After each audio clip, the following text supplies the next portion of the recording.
Good evening आप सभी को। नमस्ते।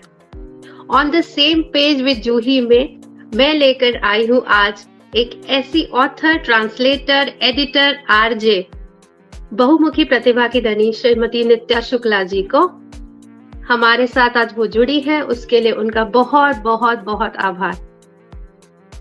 और नित्या जी के बारे में कुछ बताना चाहूंगी। Apart from doing fantastic work as a LWG committee member, Shrimati नित्या शुक्ला जीव रसायन यानी हिंदी में बायोकेमिस्ट्री स्नातकोत्तर की गोल्ड मेडलिस्ट है। शिक्षा और साहित्य के क्षेत्र में एक प्रतिष्ठित नाम है। और ऐसा हुआ कि एक बार मैं जयपुर के किसी ऑथर से बात कर रही थी और उन्होंने मुझे झट से पूछा कि आप नित्या शुक्ला को जानते हो। तो इतनी आउटरीच है नित्या जी की। वे इंदिरा गांधी राष्ट्रीय युवा पुरस्कार रासेयो और भारत स्काउट गाइड राष्ट्रपति पुरस्कार से भी सम्मानित है।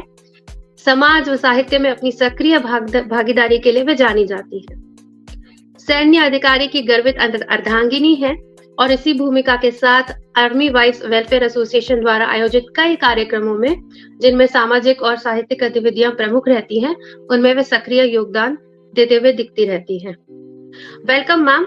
और मेरी बहुत अच्छी दोस्त है, वो सबसे बड़ी आइडेंटिटी उनकी मेरे लिए, क्योंकि we clicked at first sight. और आज उनकी किताब के बारे में बात करेंगे, उनकी साहित्यिक जो यात्रा है उसके बारे में ज्यादा बात करेंगे। पर्सनली उनसे थोड़ी सी बातचीत करेंगे। On the same page with Juhi में we have Nitya Shukla. Warm welcome to you. I think your mic was mute. हाँ, thank you Juhi for such a wonderful intro. और जैसे जूही हमेशा खिलखिलाती रहती है, वैसे ही जैसे जूही की कली खिलखिलाती रहती है, वैसे हमारी जूही भी खिलखिलाती रहती है। So it is my pleasure to join your show on the same page with Juhi. Thank you so much. और बहुत लंबा इंट्रोडक्शन है क्योंकि बहुत कुछ किया है लाइफ में, तो उसके बारे में एक एक करके बात करेंगे। आज मैं वैसे बायो नहीं पढ़ूंगी कि जैसे हमेशा मैं पढ़ती आई हूँ किसी का, क्योंकि नित्या जी है, बहुत अच्छी सहेली भी है मेरी, तो उस वजह से थोड़ा सा एक सहेली के बारे में थोड़ा थोड़ा करके बताऊंगी। नित्या जी, आपसे सबसे पहले सवाल, लिखना कब से शुरू किया? लिखना कब से शुरू किया सोचो तो ऐसे याद नहीं आता है कि कब से शुरू किया एग्जैक्ट, पर हाँ स्कूल में थी, आई थिंक 8th क्लास में थी, तब से लिख रही हूँ। और उस टाइम भी लाइक हर टीनेज बच्चे का जैसे एक फेज आता है, अपने आप में गुम हो जाना, शायद अपनी भावनाओं को व्यक्त करने का एक जरिया नहीं मिलता है, तो उस समय कलम मेरा सहारा बनी। और फिर ऐसे प्रोत्साहन भी मिला। मेरी जो हिंदी टीचर थी शकुंतला मैम, उन्होंने बहुत बहुत प्रोत्साहित किया। शुरुआत तो हुई थी, हिंदी वैसे भी पसंद था, पर जब आंसर्स में अच्छे वर्ड्स यूज करते हो, तो जब वोकैबुलरी जो हिंदी की अच्छी यूज होती है, तो बहुत प्रशंसा मिलती थी मैम से कि यार आंसर्स तो सभी लिखते हैं, बट जो शब्द तुम्हारे होते हैं वो बहुत अच्छे। तो वो प्रोत्साहन था और धीरे धीरे तभी से लिखना शुरू किया। एंड फिर तो मेरी डायरी भरती चली गई। कविताओं से ही शुरू किया था और मेरी पहली कविता थी स्वनिर्मात्री। मैं स्वनिर्मात्री बनना चाहती हूँ, तो वो था मेरी पहली कविता। तो देरी ना करते हुए, क्योंकि मैं बहुत उत्साहित थी आपकी किताब को पाने के लिए और आपने मुझे भेंट भी की, और उसी के बारे में आज का पोस्टर भी था, क्योंकि आप जैसे जानते हैं दर्शक कि मैंने बोगनविलिया लगाया था और वही आपकी पुस्तक का भी शीर्षक है, टाइटल है। क्या हम दर्शकों को वो बुक दिखा सकते हैं please? I am really very excited. बिल्कुल। तो ये है मेरे हाथ में। शुक्रिया। बोगनविलिया, नित्या शुक्ला जी की कविताओं का संग्रह, बहुत ही उम्दा किताब। क्योंकि आप जानते हैं मैं बहुत कहते हैं कि मुझे कविता के संसार से विशेष लगाव है, काव्य प्रेमी हूँ, और कुछ किताबें दिल को छू गई। इसमें मेरे बहुत अच्छा डिजाइन है नित्या जी, और मुझे बुकमार्क बहुत पसंद आया, जिसमें आपने खुद आपकी स्वाक्षरी दी है, आपका सिग्नेचर है, और आपने 2 लाइनें हमारे लिए लिखी है जो पाठक है उनके लिए। सेक्शंस भी डाले हैं। अब ये क्वेश्चन मैं जनरली ऑथर्स या पोएट से बहुत लास्ट में पूछती हूँ, पर क्योंकि आप डिजाइनर भी हो, आप बहुत अच्छा, आप आर्टिस्ट भी हो, कवर डिजाइन किसने किया उसके बारे में थोड़ा बताइए, और सेक्शंस क्यों किए, थोड़ा सा उस पर थोड़ा सा किताब के बारे में। कवर डिजाइन तो जो पेंटिंग दिख रही है वो मेरी ही है, मतलब मेरी फ्रेंड ने बनाई है, बट इट्स माय पिक्चर, जिसको उसने पेंटिंग के रूप में बनाया था, and then I use that picture. So she is my school friend and she is a very good artist. Jhumu, उसने ये मेरा पेंटिंग बनाई थी, तो ये मैंने यूज किया. और जो कवर का आइडिया था, तो मैं भी सीख रही थी और अभी भी सीख ही रही हूँ. तो तब मुझे था कि कवर का आइडिया मेरे पास था कि मुझे कैसा कवर चाहिए, तो डिजाइन मैंने कर लिया था, पर जो टेक्निकलिटीज होती हैं, मेजरमेंट ऐसा होना चाहिए, ये होना चाहिए, that is done by a professional, but design was done by me only. Wow, I so assumed it. In fact और जो ये किताब के अंदर भी अगर आप देखेंगे तो हर उसमें एक पिक्चर है लाइक दिस. तो ये हर पेज मैंने डिजाइन किया है. तो पहली किताब वैसे भी बहुत स्पेशल होती है, आप हर चीज उसके चाहते हो कि अपनी तरफ से बेस्ट दो. तो एक एक पन्ना, एक एक चीज इसकी बहुत बहुत मेहनत लगी है करने में, पिक्चर्स को ढूंढने में, पिक्चर्स को अरेंज करने में. तो I also learn and grow along with bougainvillea. जी बिल्कुल. और दर्शक जुड़ गए, आपको बताना चाहूंगी, and we are with you on the same page with Juhi में. और आपने इसका नाम रखा शुक्रिया बोगनविलिया, जिसमें आपकी कविताएं हैं. और कितनी कविता है मैम इसमें आपकी? 51. और ये कविताएं क्या अलग अलग अंतराल पे लिखी गई थी, या फिर कुछ एक ऐसा समय था जो आपने, मतलब कैसे कंटेंट डिजाइन किया कि ये कविताएं क्यों इस किताब का पार्ट बनी, इस किताब में क्यों लिया आपने इन कविताओं को? इन 51, I am sure you have written more than 1000 now. Yes, I have written not more than 1000, but I wish to write more than 1000. I have written so many of poetries from like school days till now. I have written so many of them, but these are these poetries which I have included in this book, क्योंकि हर कविता अपने आप में बहुत special है. जैसे एक कविता है, वो मैं अभी भी सोचती हूँ तो मुझे लगता है पता नहीं कैसे लिखी. वो एक लाइन थी जो मैंने सपने में सोची थी, और अगले दिन उठ के मैंने पूरी कविता लिख डाली. और कई चीजें हैं इसमें बहुत सी, जैसे एक नर्मदा किनारे करके एक ही कविता मैंने 2 दृष्टिकोण से लिखी है. तो वो भी मेरे को था, क्योंकि जीवन के हर पड़ाव पर आपको एक नए अनुभव होते हैं. आप भी, मेरी कविताओं के साथ मैं भी ग्रो कर रही थी, मैं भी सीख रही थी. तो हर पड़ाव का एक नया अनुभव है, और आपको पढ़ के भी समझ में आएगा कि माँ बनने से लेके बीवी से या फिर दोस्त, हर तरह के एहसासों का इसमें बहुत अच्छे से आपको हर पड़ाव मिलेगा. तो अलग अलग अंतराल पे लिखी गई हैं सारी कविताएं, अलग अलग समय पर लिखी गई हैं.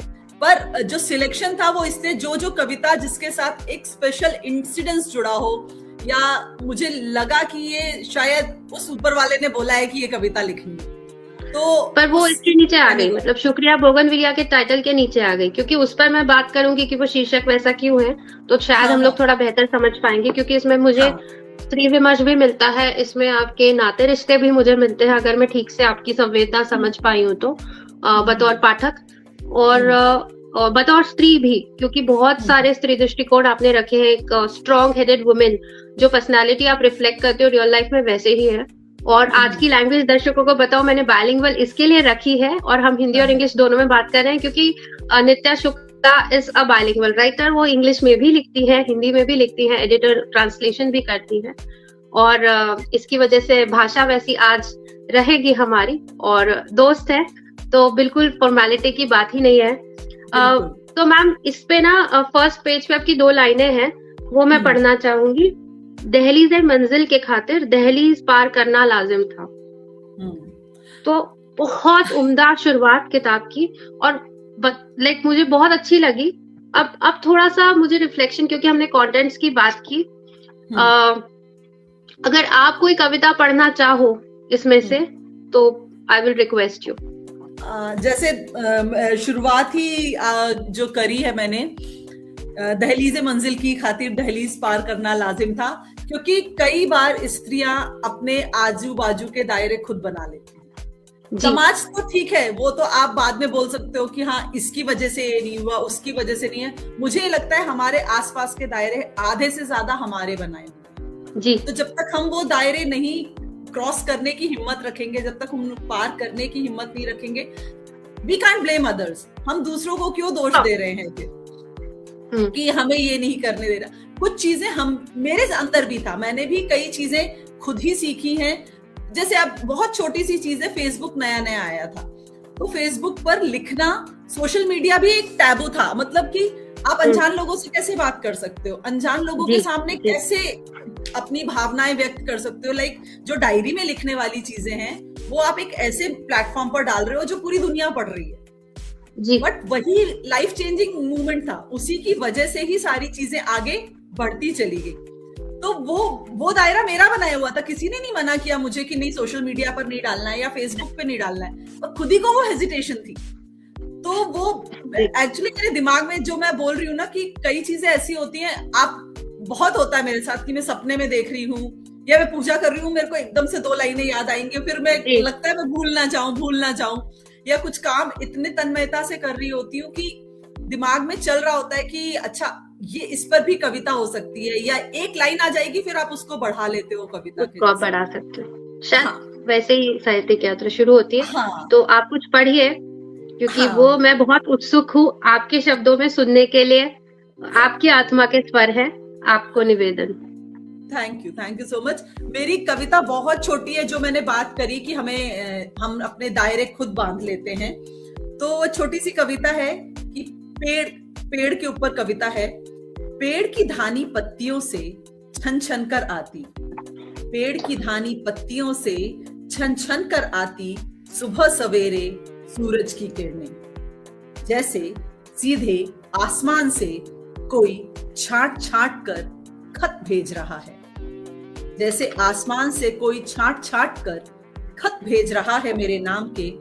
पता बिल्कुल सही है, पता बिल्कुल सही है, पर बावरी सी मैं लिफाफे खोलने का हुनर सीख रही हूँ। तो ये एक छोटी सी कविता है जो मैंने तब लिखी थी जब मुझे ये लगता था कि क्यों हम हर चीज परफेक्शन से करना चाहते हैं जी। तब मतलब हम हर चीज सही सलीके से हो जाए, उसी में आधी से ज्यादा चीजें खत्म ही नहीं हो पाती या शुरुआत ही नहीं हो पाती, क्योंकि हमें लगता है कि हम शायद इसको परफेक्ट तरीके से नहीं कर पाएंगे, नहीं कर सकते। तो ये उस स्टेट ऑफ माइंड में लिखी गई कविता थी। क्या बात है, क्या बात है, बहुत ही उम्दा कविता। और जैसे कि कहते हैं कि flawed and fabulous is the theme for you Nitya ji. और थोड़ा और आपके बारे में बताना चाहूंगी, क्योंकि काव्य और लेखन के क्षेत्र में आपने काफी काम किया है, और इसमें उत्कृष्टता के लिए पोएट्री सोसाइटी ऑफ इंडिया ने आयोजित की थी कविता प्रतियोगिता, जिसमें आप विजेता रही थी। और साथ ही साहित्य में आपको ब्रजभूमि फाउंडेशन द्वारा राजस्थान की 51 प्रभावशाली महिलाओं की सूची में आपका नाम शामिल किया गया था। और बतौर सैन्य अधिकारी भी, अधिकारी की पत्नी होने के नाते भी आप पे बहुत सारी जवाबदारियां थी। सो 2 प्रश्न मेरे। एक तो दर्शकों के लिए बता दूं कि मैडम को स्काउट गाइड के लिए भी राष्ट्रीय पुरस्कार मिला और बाद में भी मिला, तो ये वही है जो टॉपर रहते हैं ना बच्चे, जो स्कूल में जो टीचर को याद दिलाते हैं कि सर आपने पिछले मंडे को टेस्ट का बोला था। I think Nitya Shukla, you are one of them. I admit I am that culprit. Okay, I think I am one of your league too. तो totally matching.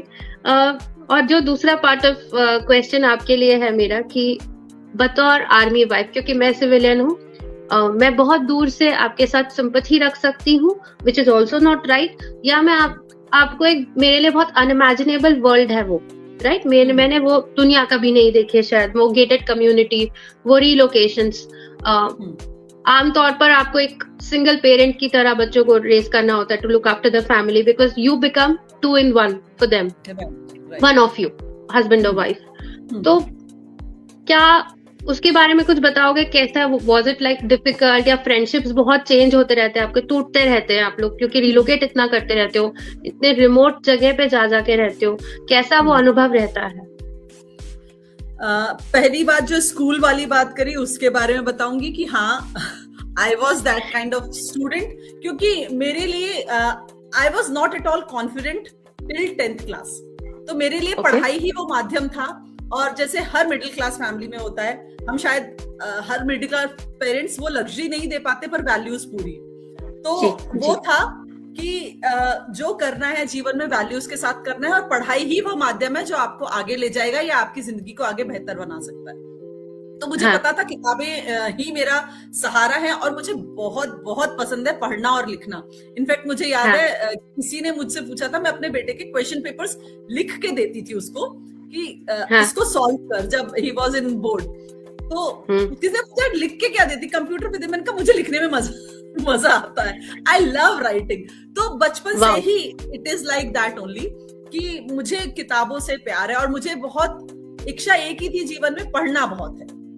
किसी भी फील्ड में जाऊं, मुझे था कि पढ़ना बहुत है, और वो छोटी छोटी चीजें आप करते जाओ और थोड़ा थोड़ा प्रोत्साहन मिलता जाता है, तो आपके अंदर आत्मविश्वास भी बढ़ता है। शायद वही मेरे को हाँ, ऐसे लोग मिलते गए जीवन में, टीचर्स वैसे मिलते गए जिन्होंने बोला कि हाँ ये सही है, ठीक कर रही है, कर सकती है। तो वो जो थोड़ा बहुत मिला प्राइजेस, वो उस टाइम पे मिले। और फिर बात आती है सेकेंड फेज ऑफ लाइफ, जो शादी के बाद शुरू हुआ। टिल देन मैं, जब मेरी शादी नहीं हुई थी तब तक मैं पीएचडी की पढ़ाई कर रही थी। फिर शादी हुई तो फौजी से शादी हुई, वो भी इन्फेंट्री ऑफिसर, जिनको बहुत कम फैमिली के साथ रहने का समय मिलता है। तो फिर आई डिसाइडेड कि ठीक है, ये तो बाद में भी हो सकता है। आई डिसाइडेड, क्योंकि उस टाइम पे मेरे हस्बैंड लेह में थे, और लेह में मैं नहीं अपना, मतलब पढ़ाई का क्या, उस टाइम पे like I am talking about like 22 साल पहले की बात, तब तो ले जाना ही अपने आप में, अब तो मूवीज ने बहुत कुछ बता दिया है ले के बारे में, वहां की बाइक राइड्स के बारे में। उस टाइम पे ले was like a far thought, लोगों को जाना भी उतना नहीं था, वहां पे जाना भी मुश्किल था। तो वहां पे थे, तो आई सिलेक्टेड कि नहीं यार, ये ज्यादा जरूरी है अभी। फिर वो कीड़ा जिसे बोलते हैं, एक है कुछ ना कुछ करते रहने का। तो एज यू सेड कि यू आर दैट किड, कि हाँ मेरे को हमेशा से था कि कुछ ना कुछ करते रहना है, कुछ नया करते रहना है। फिर शादी हुई, फिर शादी की जिम्मेदारियां। तो पहला एक्सपीरियंस तो ले का था, जैसे मैंने बताया, इट वाज रियली नाइस। आपको ऐसी जगह जाने मिल रहा है जहाँ पे लोग नहीं जा पाते हैं। फिर उसके बाद जब हमारी दूसरी पोस्टिंग आई, जब पीस पोस्टिंग आई, देन आई रियलाइज कि इतना आसान, इतना जो बाहर से दिखती है यूनिफॉर्म की गरिमा, या यूनिफॉर्म का जो एक ग्लैमर भी बोल सकते हो आपकी, लोग अट्रैक्ट होते हैं कि बहुत अच्छी दुनिया है, पर असलियत में दोनों ही चीजें बराबर हैं। बट एक बहुत अच्छी बात है जो फौज सिखाती है, वो है एटीट्यूड। कोई भी आपकी लाइफ में सिचुएशन हो, उसको किस तरह पॉजिटिव एटीट्यूड के साथ और मुस्कुराते हुए लेना है, ये मैंने आर्मी में आने, मतलब आर्मी वाइफ बनने के बाद ही सीखा। दोस्त बदलते हैं, यस, हर 2 साल बाद दोस्त बदल जाते हैं, पर शायद यही हमें एक्सप्लोर करने का मौका भी देता है। मैं तो बहुत कुछ, मैं अपने कॉन्फिडेंस को, या मैं अपनी स्क्रिप्ट राइटिंग को, या जितना भी मेरे को लिखने का भी जो प्रोत्साहन मिला है, मैंने शुरुआत धीरे धीरे वैसी की थी कि हमारी जो गैदरिंग्स होती हैं उसमें किसी को थोड़ा बहुत लिख के दे दिया, क्योंकि आप लिखते आ रहे हो, वो एक अलग चीज है। फिर वो बीच में ब्रेक आ जाता है कि अब आपकी दूसरी सेकंड फेज ऑफ लाइफ शुरू हो गया, बाकी चीजों में व्यस्त हो गए, तो लिखने का उतना समय नहीं मिल रहा है। पर वो छोटी छोटी गैदरिंग्स होती हैं, वेलफेयर्स होते हैं, लेडीज मीट वगैरह होती है, उसकी एमसी लिखी, तो सबको लगा कि अच्छा हाँ ये लिख सकती है, फिर लिख सकती है तो बोल भी सकती है, तो स्टेज मिला। फिर वो कॉन्फिडेंस धीरे धीरे बढ़ता गया, कल्पनाओं को पंख मिलते गए। टफ है, हाँ टफ है, आसान नहीं है, पर जिंदगी कभी आसान नहीं है, किसी की भी आसान नहीं है। तो ये कहना कि हमारी ज्यादा टफ है, इट्स नॉट लाइक दैट। सबकी जिंदगी टफ होती है, बट हाँ कि फौज हमें वो नजरिया दे देती है, फौज का जीवन हमें वो नजरिया दे देता है कि किस तरह मुश्किलों का सामना करना है, क्योंकि बहुत अनप्रिडिक्टेबल है कई चीजें। कोई planning most of the time, like हाँ 80% टाइम आपकी कोई प्लानिंग सक्सेसफुल नहीं होती। आप छुट्टी पे कहीं जाने का प्लान कर रहे हो, पता चला छुट्टी कैंसिल हो जाएगी, छुट्टी कैंसिल हो जाएगी। तो आप सोच रहे हो कि नहीं अभी तो हस्बैंड फील्ड में है, जब यहाँ पे आएंगे तो हम ये काम करेंगे, तो वो जब आए तो कोई और असाइनमेंट आ गया। तो इट हैपेंस, करना ठीक है, but it's part of life. आप उसको उस तरीके से लेने लगते हो। बट मैं तो क्रेडिट देना चाहूंगी कि आवा और फौज की गैदरिंग्स की वजह से ही मुझे नए दोस्त मिलते गए। फिर ऐसा हुआ कि लोग, लाइक माइंडेड लोग जुड़ते चले गए, and thanks to social media आप अब फ्रेंड से दूर नहीं होते हो। एक टाइम था जब आप फ्रेंड से दूर हो जाते थे, अब ऐसा ब्रेक आ जाता था पूरा। हाँ ब्रेक आ जाता था कि आप कांटेक्ट में ही नहीं हुआ। But thanks to social media कि अब देश के हर कोने में दोस्त हैं, कहीं भी आप चले जाओ तो किसी को भी फोन कर सकते हो कि मैं आ रही हूँ, ये काम है, ये होना है। तो दैट इज हाउ, फिर आप 10 जगह जाते हो तो 10 लोग मिलते हैं, वो बताते हैं अच्छा वो भी लिखती है, अच्छा वो भी लिखती, तो इट्स लाइक क्या दैट। बात अब है, एक फैमिली क्या है, बात है। It is like family. Wow. So salute to you and thank all other women and men who are, living in such adverse situations just to protect us, and with that thought, with that attitude, and उस जज्बे को पूरा सलाम है। 14 किताबें आपने contribute की हैं, जिनमें से 2 किताबें आपके एकल है, और विश्व पुस्तक मेला दिल्ली में उनका लोकार्पण हुआ है। ओके, तो आपने रिसेंट में एक किताब लिखी है, सीमा प्रहरी, और उसके बारे में थोड़ी बातचीत करें कि अगर वो भी आपने साथ रखी है तो हाँ प्लीज हमें बताएं। बिल्कुल बिल्कुल। तो ये है किताब सीमा प्रहरी, आई थिंक इसमें उल्टा आ रहा है, बट ये है सीमा मुझे प्रहरी सीधा दिख रहा किताब। है। हाँ अच्छा तो ये है वो किताब जिसका हाल ही में अभी विश्व पुस्तक मेला में विमोचन हुआ है, जी। अमेज़न पर उपलब्ध है। और ये पहली ऐसी आधिकारिक किताब है जो बीएसएफ के वीर जवानों के ऊपर लिखी गई है जिनको वीरता पदक प्राप्त हुए। क्योंकि क्या ऐसी बात। बहुत सी किताबें हैं जिनमें सेना के वीरों के बारे में है, एयरफोर्स के बारे में भी किताबें हैं, नेवल के बारे में भी है, पर बीएसएफ के बारे में ऐसी कोई किताब नहीं थी। तो मैं और मेरी फ्रेंड वन्ना, हम ऐसी एक दिन बात कर रहे थे, तो उसी के दिमाग में आया कि हम सबकी बातें करते हैं, पर बीएसएफ की अगर हम पढ़ना चाहें कि किस किस को क्या वीरता पुरस्कार मिले हैं, तो वो तो कहीं पे भी ऑफिशियली ऐसे अवेलेबल नहीं है कि आम जनता तक वो कहानियां पहुंच सके। क्या और बात है। इस किताब को लिखने की जर्नी भी अपने आप में एक ट्रांसफॉर्मेटिव जर्नी है। मतलब आप पर्सनली लोगों के इंटरव्यू ले रहे हो जिनको वो वीरता पुरस्कार मिले हैं। वाह वाह।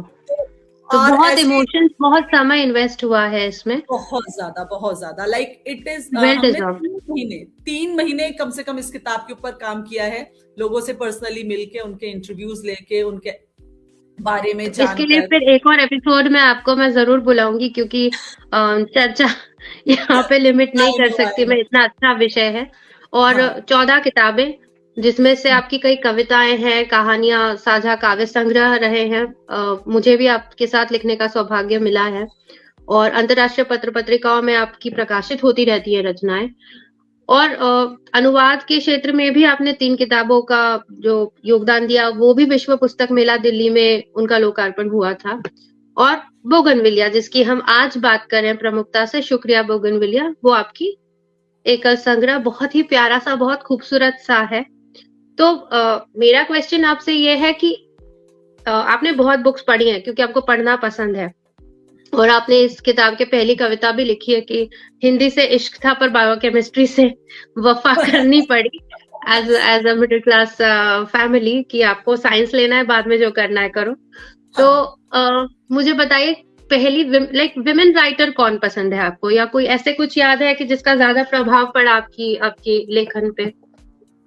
देखिए, स्कूल में महादेवी वर्मा की कविताएं पढ़ी हैं, तो वो मुझे Okay. बहुत बहुत अच्छा लगता था। क्योंकि उस टाइम पे बुक्स अलग से ऐसे लेना, लाइब्रेरी में जाके आप पढ़ सकते थे, जैसा आजकल ट्रेंडिंग है, मुझे लगता है कि बुक्स मिल भी बहुत आसानी से जाती हैं। हाँ जी। और अमेज़न पे अवेलेबल है, किंडल पे अवेलेबल है। पहले आपको एक स्पेशल ट्रिप बनानी पड़ती थी कि बुक स्टोर जाएंगे और बुक खरीद के लाएंगे, और सभी किताबें सभी जगह उपलब्ध भी नहीं होती थी। नहीं होती। Like being from small town, हमारे शहर में इतनी किताबें नहीं मिलती थी। तो मैंने तो स्कूल की बुक से, जैसे बोला जाए, उसमें जो महादेवी वर्मा की जितनी कविताएं थी, उन्होंने मुझे अपनी तरफ अट्रैक्ट किया, आकर्षित किया। फिर मैंने जैसे अपने हिंदी टीचर का जिक्र किया, शकुंतला मैम का, वो मुझे बहुत कविताएं सुनाती थी, क्योंकि उनको लगा कि इसको मैं बता, तो वो मुझे बहुत सारी कविताएं सुनाती थी। और एक मेरी मम्मी की पूरी फैमिली लिटरेचर से रिलेटेड है, टीचिंग फील्ड से रिलेटेड है, तो उनको बहुत शौक है। तो एक कविता है जो मुझे पहले नहीं पता था किसने लिखी है, पर वो मैं सुनते हुए बड़ी हुई हूँ कि विचार लो कि मृत्यु हो, न मृत्यु से डरो कभी, मरो परंतु यूं मरो की याद जो करे सभी।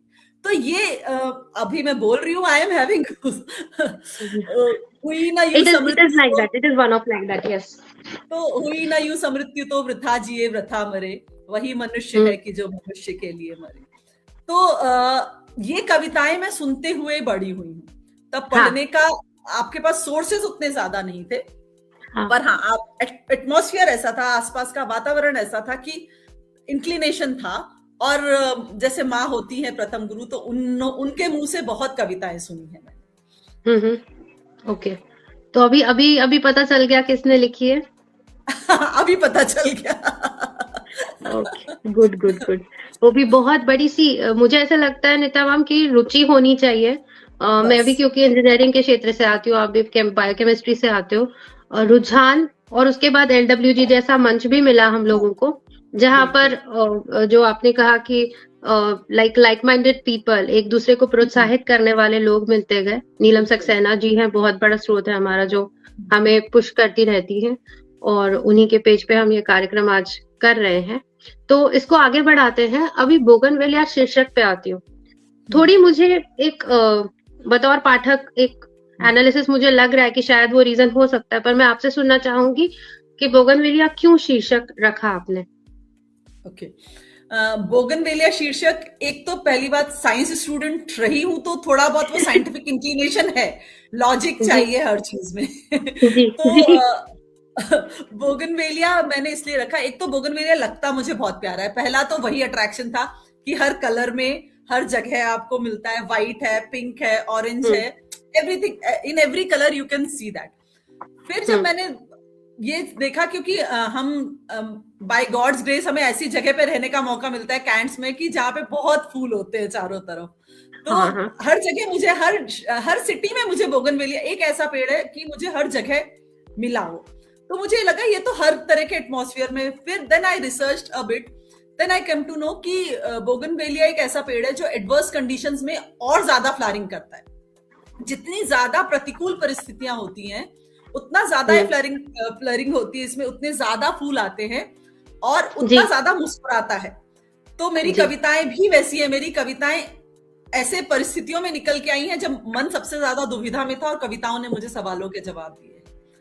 तो इसीलिए मैंने बोगनवेलिया शीर्षक रहा, क्योंकि बोगनवेलिया मेरे आखिरी में मेरी किताब में लिखा भी है कि शुक्रिया सिखाने के लिए कि जिंदगी किस तरह सदाबहार होती है।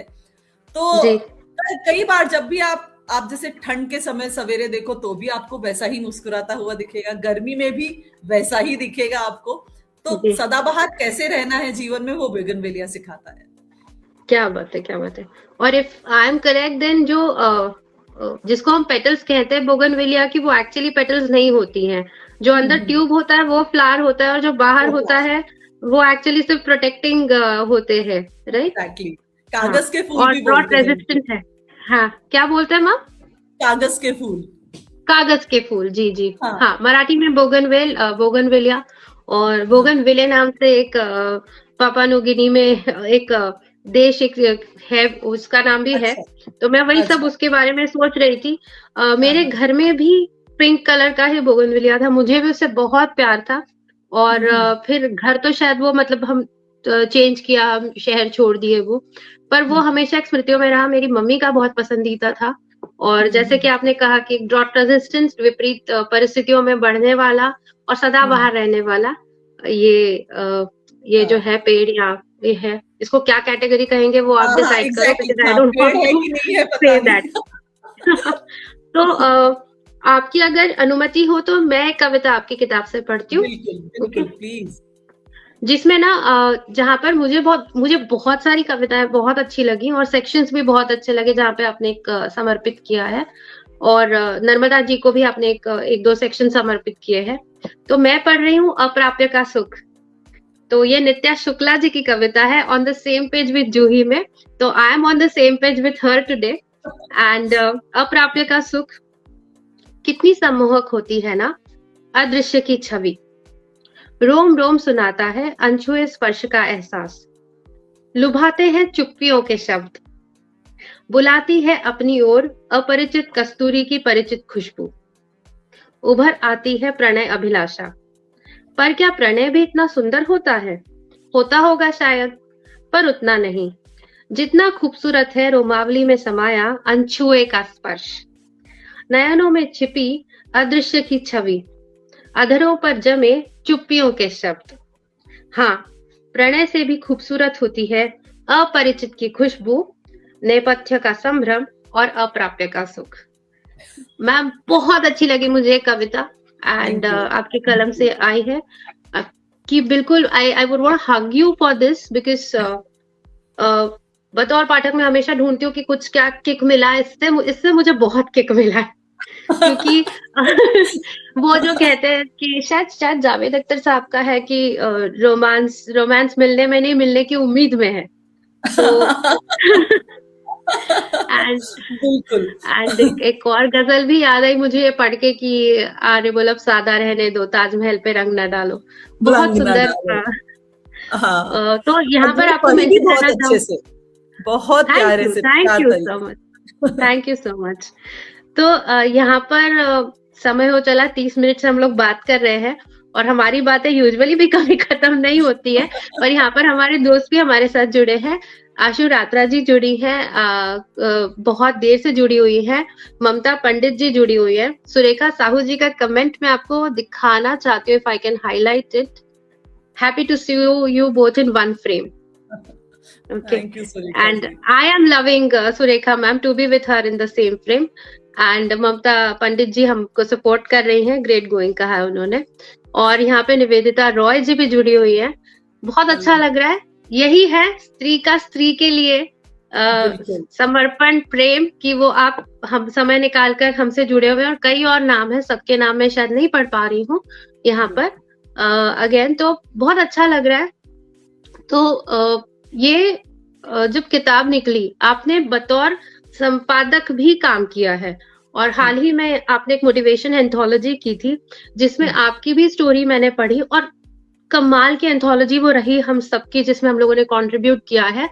वहां पर हम एक किताब में समा गए हैं, पक्की दोस्ती मजबूत हो गई है हमेशा के लिए, कारी फॉर द स्पिरिटेड सोल। संपादन में इस क्षेत्र में आपने शायद पहली बार इंग्लिश ट्रांसलेशन किया, इंग्लिश एडिटिंग की, सॉरी।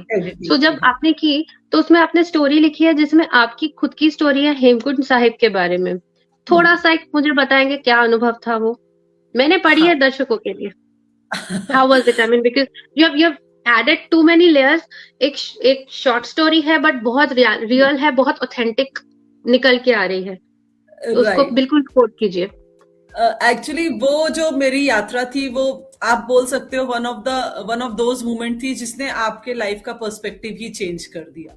क्योंकि बहुत अब सोलो ट्रैवल लगता है कि बहुत सुनने में आता है, बहुत चर्चा में होता है, सोलो ट्रैवल करो, travel more to explore, something like that.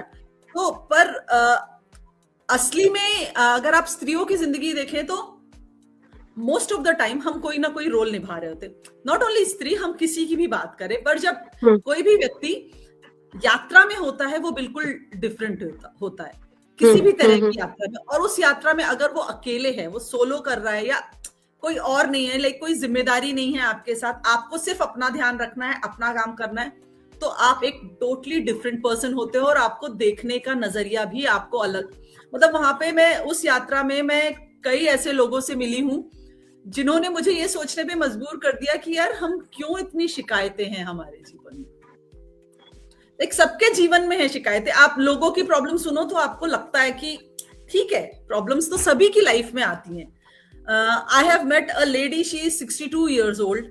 उन्होंने हमारे साथ हेमकुंड साहिब की यात्रा करी, and she was completing dream of her husband whom she has lost। तो बोली उनको बहुत शौक था, पर मैं जॉब में थी तो मैं जा नहीं सकती थी उनके साथ क्योंकि छुट्टी नहीं मिलती है, 10 चीजें होती हैं, आप इतनी सारी दुविधा में रहते हो।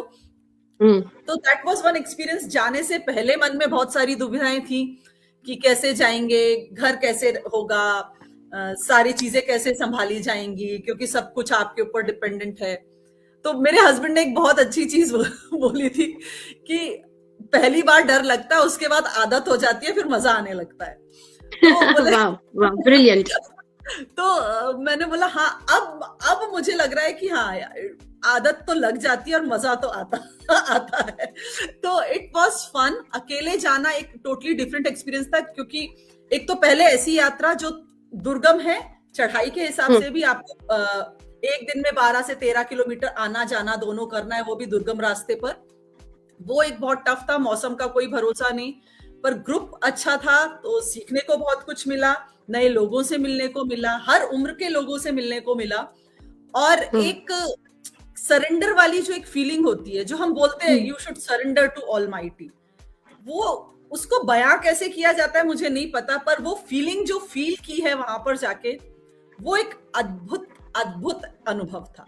उसको मैं शब्दों में नहीं बयां कर सकती, मैं बता भी नहीं पाऊंगी कि उस समय मुझे क्या महसूस हो रहा था। पर ऐसा लगा कि सब कुछ, जितनी गांठें थी मन की, शायद वो खुल जाएंगी, या सब कुछ सुलझ जाएगा। सब कुछ सुलझ सकता है, इतना भी कुछ उलझा नहीं है जीवन में जो नहीं सुलझ सकता। तो वो मैंने वहां पे वो सरेंडर वाली फीलिंग, मैं गई फ्लावर वैली को सोच के थी कि फ्लावर वैली बहुत खूबसूरत होगी, खूबसूरत है, फूलों की घाटी बहुत खूबसूरत है, पर वो एक है ना ऊपर जो हमको चला रहा है, वो उसकी खूबसूरती थोड़ी अलग है। अलग है, जो वी कैन नेवर अंडरस्टैंड, और इट्स बियॉन्ड वर्ड्स। तो वही चुप्पियों के शब्द हैं शायद। और बहुत अच्छा पकड़ा है आपने। Sorry to interrupt you, and it is not like it was only my feeling. We were like around 25, 26 people in the group. Everyone like from of whichever age he or she was, like 18-year-old was also there, 62-year-old was also there. From US also there, a person, a lady, a girl was there from US. South से भी लोग थे, हर जगह से, मतलब not like एक particular reason से, and every single person has felt the same thing. Degree सबकी अलग अलग रही होगी, but every single person has felt the same thing. That is what magical for me. Very good, very good. And बहुत अच्छा किया जो आपने उस स्टोरी को हमसे साझा किया, उस फीलिंग को, जितना आप शब्दों में, जैसे कि आपने कहा, कर तो नहीं सकते, पर फिर भी आपने बहुत अच्छा लेयर्ड नैरेटिव वहां रखा है, and as authentic as it could be. आपने उसको बिल्कुल ब्यूटिफाई करने की कोशिश नहीं की है। थोड़ा सा और आगे बढ़ेंगे, एक बार और निवेदन करूंगी, मुझे कविता बहुत पसंद आई है, अगर आप पढ़ना चाहें तो, तुम और मैं। हाँ, ये है, एक कविता है, तुम और मैं। ये जैसे हम ऊपर वाले की बात कर रहे हैं, तो जीवन में आप देखना चाहते हैं ऊपर वाले को, तो वो बहुत सारे इशारे देता है, समझने की देर होती। तो वो शायद आप धीरे धीरे उम्र के साथ आपको वो एहसास और वो अनुभव आते हैं। तो ये है तुम और मैं, जिसको थोड़ा सा एक प्रेम के साथ बांधा है मैंने। जी बिल्कुल बिल्कुल, स्वागत है। तुम श्याम वर्ण से मेघ पिया, तुम श्याम वर्ण से मेघ पिया, मैं गुलमोहर सिंदूरी हूं। ज्यों ज्यों गहराए श्याम वर्ण, मैं बन में महकी कस्तूरी हूं। तुम स्वर्ण से स्वर्णिम सूर्य पिया, तुम स्वर्ण से स्वर्णिम सूर्य पिया, मैं अमलता सी पीली हूं। जो बढ़े तुम्हारा तेज पिया, हाँ लगे मैं जीवन जीली हूं। तुम जल से नीले नभ हो पिया, तुम जल से नीले नभ हो पिया, मैं टेसू के अंगारों सी। ज्यों छन से मिल जाए अग्निजल, ज्यों छन से मिल जाए अग्निजल, मैं फागुन में बिखरी हो रही हूं। तुम धवल चांद की किरणें पिया, तुम धवल चांद की किरणें पिया, मैं स्याह रात हूं काजल सी। ज्यों बिखरे चांदनी आंगन में, मैं मधुबन की मयूरी हूं। तुम श्याम वर्ण से मेघ पिया, मैं गुलमोहर सिंदूरी हूं। क्या बात है, क्या बात है। अमलतास को ले ही आए आप। हाँ, मैं चाहती तो वो कह सकती, बोगनवेलिया और अमलतास साइड बाय साइड चलते हैं। तो जूही का अमलतास और नित्या शुक्ला का बोगनवेलिया हमेशा साथ रहेगा। ऐसे सबकी शुभकामनाएं बिल्कुल हमें मिलती रहनी चाहिए। मीरा भंसाली जी जुड़ गई है, रूपा राव जी आपको सुन रही है, and they are really enjoying it. और थोड़ा सा, क्योंकि हम संपादन के बारे में बात कर रहे थे, क्योंकि एक तो आपने किया इतना कुछ है ना कि मुझे समय कम लग रहा है बातचीत करने के लिए आपसे।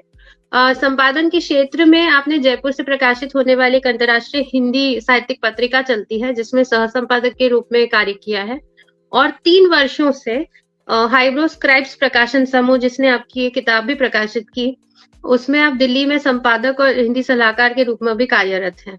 तो पब्लिकेशन का, यानी कि प्रकाशन समूह से जुड़ने का अनुभव कैसा रहा? तो पहली बात करूंगी माही संदेश पत्रिका की, जिनके साथ मैंने सबसे पहले सह संपादन का कार्य किया था जब जयपुर में हम पोस्टेड थे। तो जयपुर एक ऐसा शहर था जिसने मेरी इस लिखने की कला को एक नया आयाम दिया, नया मंच प्रदान किया।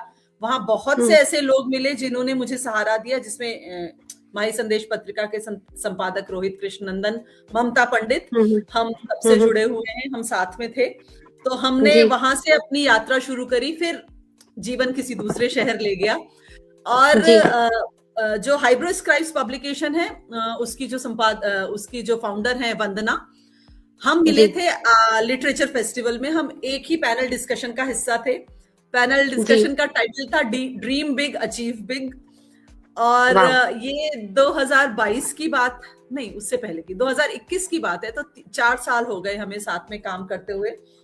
वहां से जो हमारा उसका पब्लिकेशन हाउस था, फिर हमारी धीरे धीरे जैसे उसे लगा कि हाँ ये हिंदी में, इसका हिंदी में पकड़ मजबूत है ये, तो उसको थोड़ा बहुत मैंने असिस्ट करना शुरू किया। और फिर वो जो प्रोफेशनल रिलेशनशिप शुरू हुई थी वो धीरे धीरे दोस्ती में, और अब ऐसा हो गया कि मैं फुल टाइम हाइब्रो स्क्राइब्स के साथ जुड़ी हुई हूँ, जिन्होंने मेरी पहली किताब या बोगनवेलिया और अब सीमा प्रहरी दोनों प्रकाशित की हैं। तो मेरे को नया काम करने में, नई चीजें सीखने में बहुत मजा आता है। और मुझे लगता है कि मुझे लोग भी ऐसे मिलते गए कि रास्ता बनता गया और सही दिशा में बढ़ रहा है। नीलम दी मिली इस रास्ते में, जूही मिली मुझे इस रास्ते में, वंदना मिली, ममता मिली। ऐसे लोगों के साथ मिलना होता गया, और कलम नहीं मुझे जोड़ा है सभी लोगों के साथ, और सबके साथ कारवां बढ़ता जा रहा है।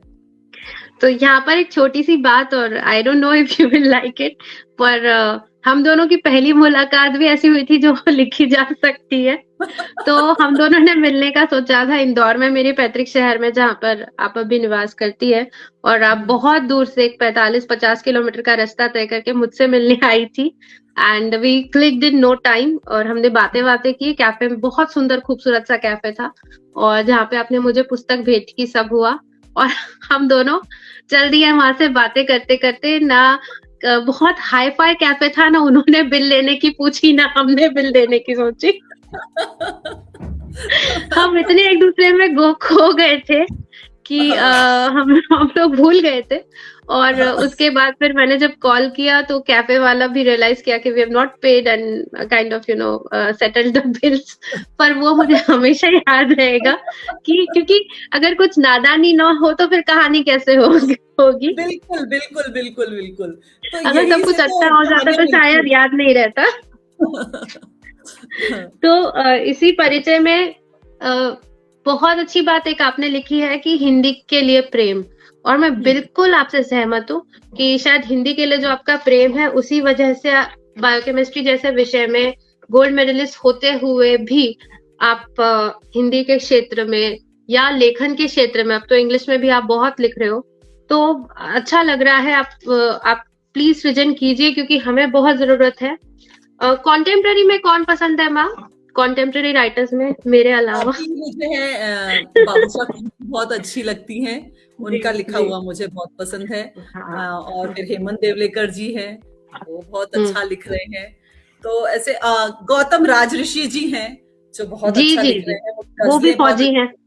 हाँ जी, वो भी फौजी है। मैंने ना मैम एक बार कॉम्पिटिशन में पार्ट लिया था, और उनकी किताब मुझे बतौर प्राइज मिली थी। अरे वाह, कौन सी? जी, पाले एक रोगनादा। हाँ, पाले एक रोगनादा। तो उनकी पहली किताब आई थी जब, तब से मैं उनको पढ़ रही हूँ। तो हरी मुस्कुराहटों वाला कोलाज, तो क्या बात है, क्या बात है, क्या बात। तो ऐसे है कुछ नए राइटर्स में जो मुझे काफी अच्छे लगते हैं। जी। तो यहाँ पर समय हो चला है कि इसके पहले कि हम अच्छे से अंत करना भूल जाएं, जैसे पिछली बार हुआ था, और बिल्कुल पॉसिबिलिटी है कि हम खो जाएंगे बातें करने में।